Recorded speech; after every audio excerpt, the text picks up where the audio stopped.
Section 1. You will hear a man phoning to inquire about hotel information. First, you have some time to look at questions 1 to 4.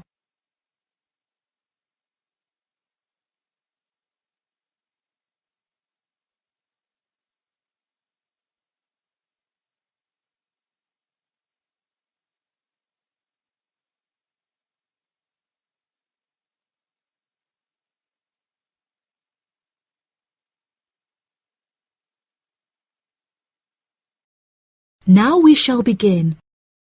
You should answer the questions as you listen, because you will not hear the recording a second time. Listen carefully and answer questions 1 to 4.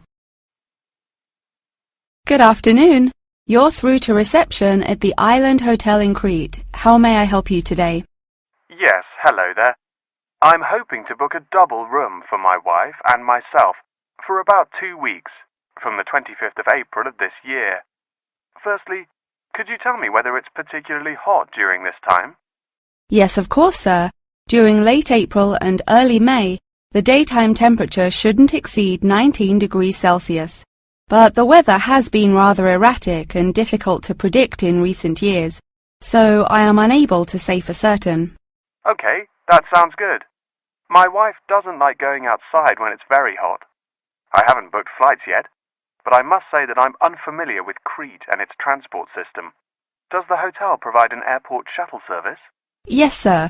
We provide a complimentary airport pickup service for all our guests. It takes about 40 minutes to get here from the airport, but it's at least 60 minutes at rush hours.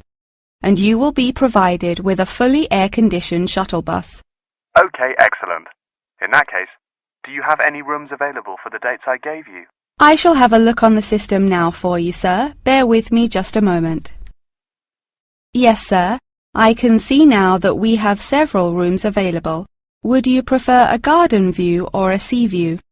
Well, ideally I would like a sea view room with a balcony. But of course that depends on the difference in price. Not to worry, sir. All of our standard double rooms have ensuite facilities and a balcony. If you would like one of our sea view rooms, there is a premium of €60 per night. Okay, so could you tell me the total nightly rate for a standard double room with a sea view? Yes, of course, sir.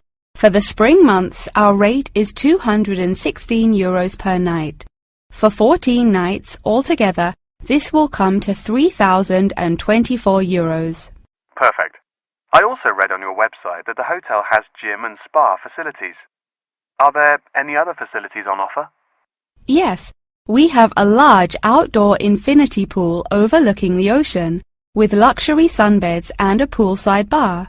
We also have 3 full-size tennis courts, where we run a popular doubles tournament, with the winner receiving 2 all-inclusive spa day vouchers. Goodness, I shall have to brush up on my tennis skills. Before you hear the rest of the conversation, you have some time to look at questions 5 to 10.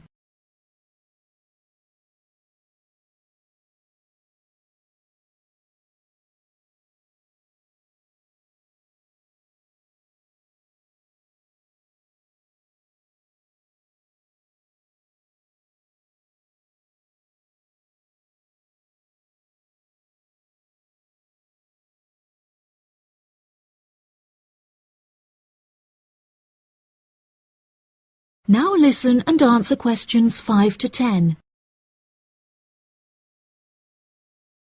Are there any other activities organised by the hotel that we can partake in? It's just that it's our wedding anniversary on the 30th of June, and I would like to provide my wife with the perfect romantic getaway. I can assure you, sir, that your wife won't be disappointed. Ours is a 5-star resort, which is renowned for its luxury and beauty. In terms of activities, the hotel provides thrice-weekly entertainment. On Tuesdays, guests will take a minibus and partake in learning to cook succulent fish dishes with our Michelin-starred chef Enrique. The class will take place in a beautiful valley deep in the Cretan hills, where guests will be treated to an intimate piano performance by our in-house concert pianist Pedro. On Wednesdays, a select number of guests will be fortunate enough to explore the mountains by helicopter, before being transported to a tropical Cretan garden by shuttle bus. Finally, on Thursdays, after a fancy dinner, we provide a spectacular fireworks display, which guests can view from the comfort of a cable car. Oh, wow! That all sounds absolutely wonderful. I shall book the room now, and then I need to look at flights so as not to become extortionate. Would you like to take my details now or later? That is the end of section 1. You now have half a minute to check your answers. Section 2. You will hear part of a radio program about online exchange business. First, you have some time to look at questions 11 to 14.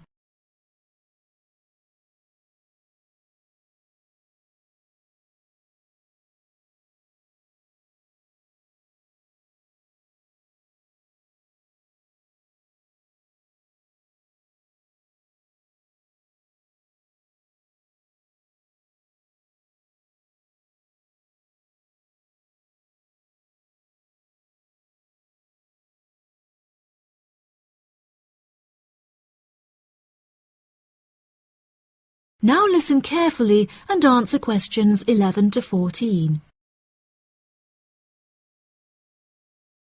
Barter Online UK is a young, up-and-coming website in the United Kingdom where users can buy new and used goods. However, instead of paying with money, registered users instead exchange their purchase for an item of similar value. This part is perhaps the most complicated, as the registered users themselves must mutually decide on an appropriate value, with value either being the recommended retail price, RRP, or simply how much they believe the item to be worth. The website has been founded by a group of 4 friends in the north of England. Originally, they exchanged their belongings among family members. They frequently found themselves swapping their belongings when they no longer had any use for them. They live by the motto, "One person's trash is another person's treasure," and hate to throw things away. As more and more people caught wind of the idea and wanted to participate in the exchanges, the group decided that the idea had the potential to become a successful business venture, and so it did. Barter Online UK is a start-up online business, which took 3 months to set up, and has now been running for around half a year. Despite only being founded a short time ago, the website has already garnered about 1,500 registered users, with 500 more than expected, a huge achievement for the founders. Some of the users are registered in the United Kingdom and Canada, with the majority from the Republic of Ireland. In order to become a registered member, users must first fill in their personal details, followed by their credit or debit card details, which will be used to take payment of a monthly fee of £5. As long as this fee is paid, users will be able to perform an unlimited number of online exchanges. Before you hear the rest of the program, you have some time to look at questions 15 to 20.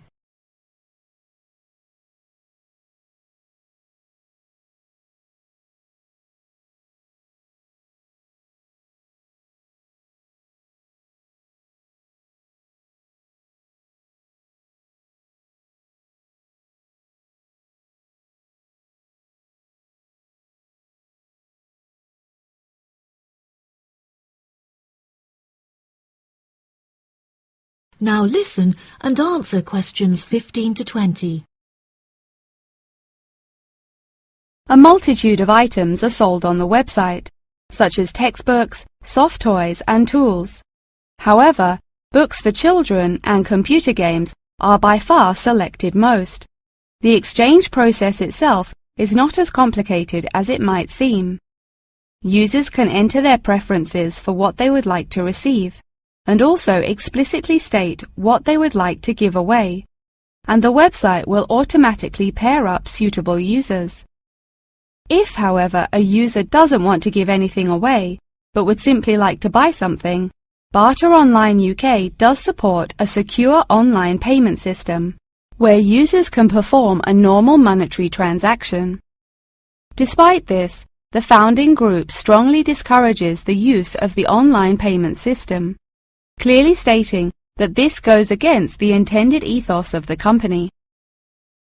Although bartering is an age-old process, many of the website's users are unsure how to decide which of their own items to exchange. It often helps to order items by popularity, using the filter button provided. This will tell the website to find out popular items for users' convenience. To this, the founding members say, just put everything you don't want on there. Different people have different tastes, and you never know what they might be looking for. In order to aid registered users in their exchanges and to provide them with assurance, the founders recently added a new feature whereby on completion of an exchange, users will be encouraged to provide each other with feedback.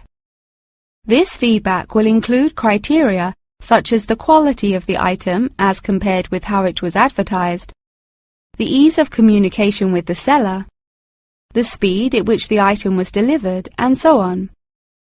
The friends believe that using this method, users will have a more transparent and trustworthy bartering experience. That is the end of section 2.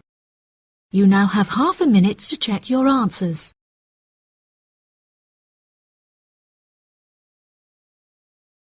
Section 3. You will hear Tom and Annie, two students, talking with their professor about the assignment. First, you have some time to look at questions 21 to 26.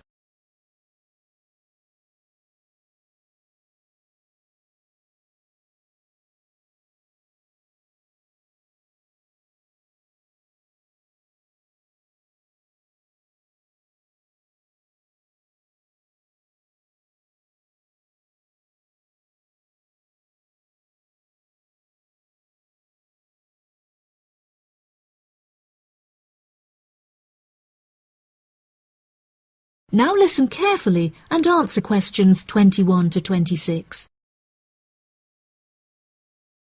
Professor Tomlinson, may Annie and I please quickly ask you a few questions about the reflective journal assignment? It's just that we're a bit confused as to what you want us to include and discuss. Yes, of course. What are you having trouble with? Well, everything really. To start with, what should be included first in the reflective journal? Perhaps suggestions from others? No. Firstly, you should include the study goals you set yourself at the beginning of the module. This section should have been discussed in some detail towards the beginning of the course by Professor May. You should be able to find her suggestions on the slides she has provided the class online. OK, thank you, Professor. Could I also trouble you to take a brief look at my bibliography and footnotes? I feel like they're missing something. Most of our friends' bibliographies are longer. Well, looking at this, Annie, I can see that you have used a wide range of resources, which shows that you have made effective use of communication technology. As far as I can tell, you need not make any changes to this, although you might want to double-check that your referencing complies with the Harvard referencing style regulations. Oh, I'm very surprised you've said that. Thank you. Now I can set my mind at ease.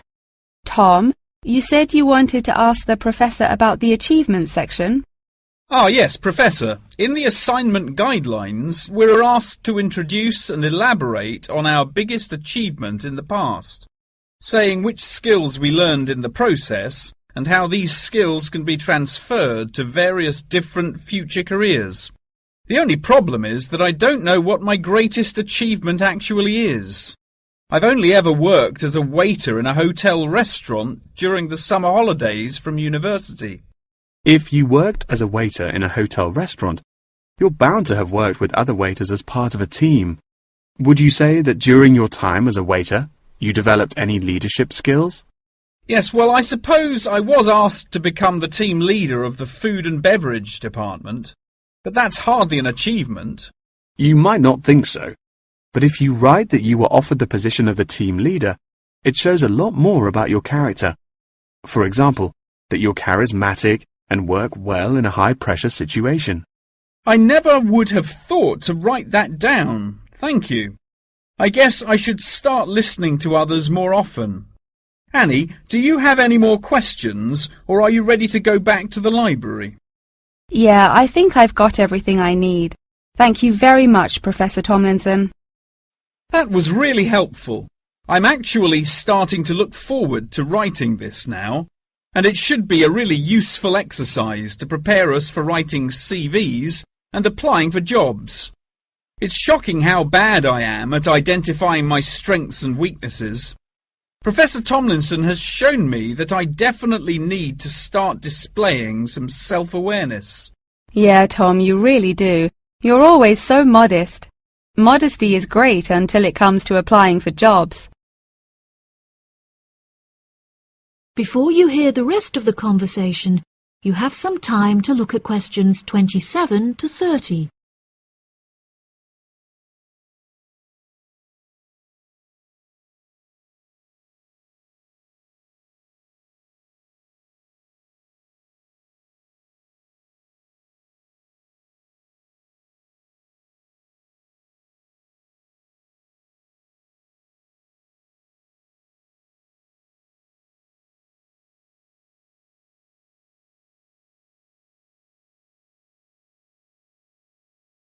Now listen and answer questions 27 to 30. Oh no!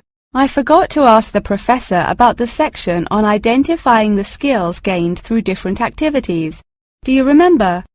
When it asks you, for example, whether writing an essay develops your study skills or your independent learning and so on. Oh goodness, we really should have asked him that. I've been having trouble with it too. It just seems like such a pointless task. What do you reckon the answers are? I think writing an essay might be a way of identifying and resolving a problem, because you have to state the problem in the introduction and then solve it. I'm not so sure about taking exams. I thought they were supposed to develop lots of different skill sets. If I really had to choose, I'd say that taking exams enables you to become more confident in yourself. Do you agree? Maybe. I really don't know either. What do you think about the last two? Making class notes and presentation notes? Oh, it's so difficult. I think making class notes has to be a way of becoming a more independent learner, because you yourself decide what the important information is and learn it. That reminds me, I find taking presentation notes is a disaster. The professors speak much too quickly, and I write much too slowly. That is the end of section 3. You now have half a minute to check your answers. Section 4. You will hear a talk on the research of the behaviour of chimpanzees. First, you have some time to look at questions 31 to 40.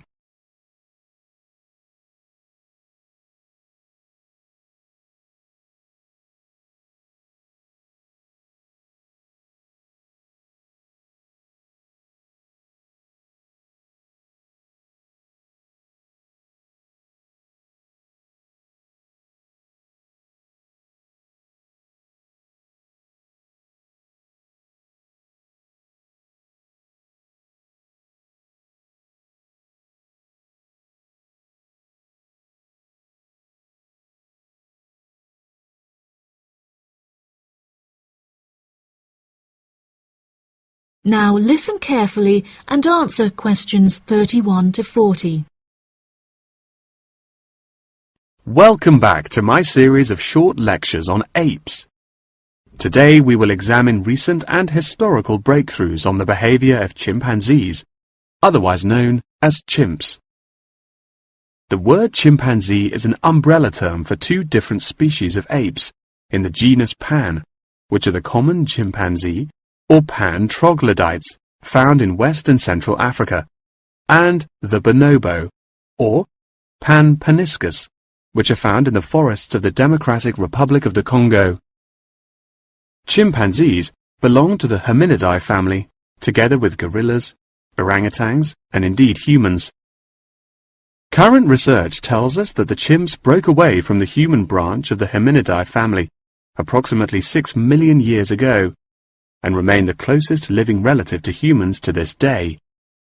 More modern researches into chimpanzees have centered on their behavioral characteristics, once all biological and genetic factors have been ruled out.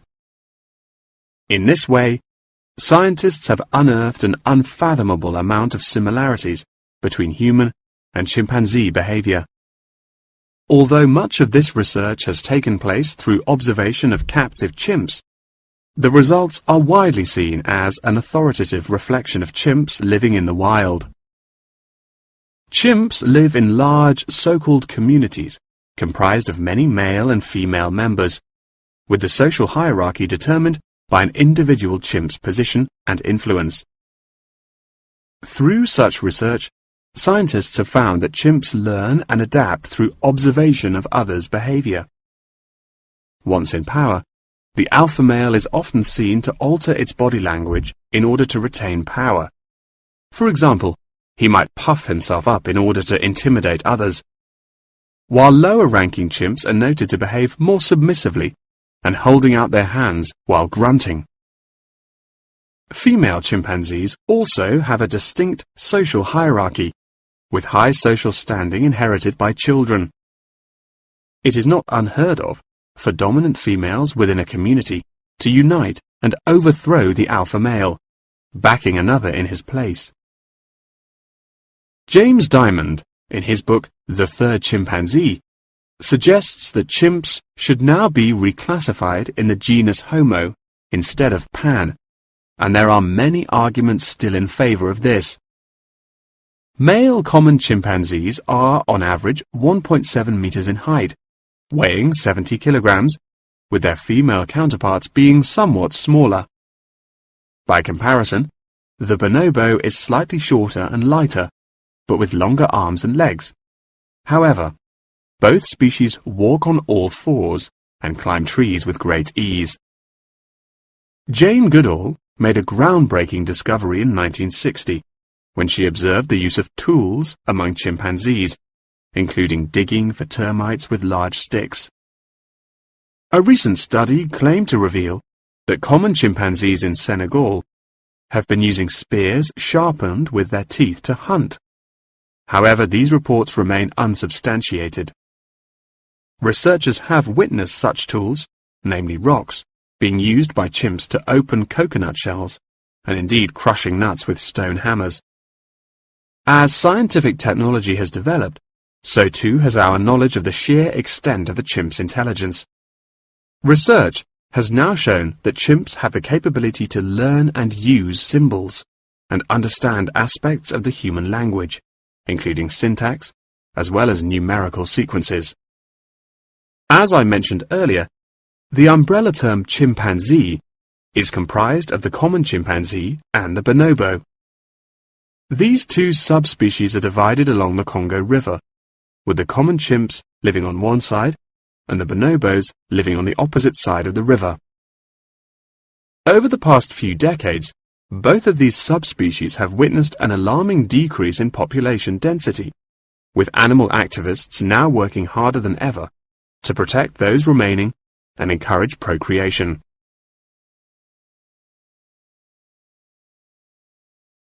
In addition, next week's episode will focus more closely on how chimpanzees in captivity are able to learn things through imitating the behavior of humans, as well as how chimpanzees' behaviors have developed over many generations. Thank you very much for attending this evening's lecture. I hope you found it intellectually stimulating, and I look forward to seeing you again next week. Good night. That is the end of section 4. You now have half a minute to check your answers.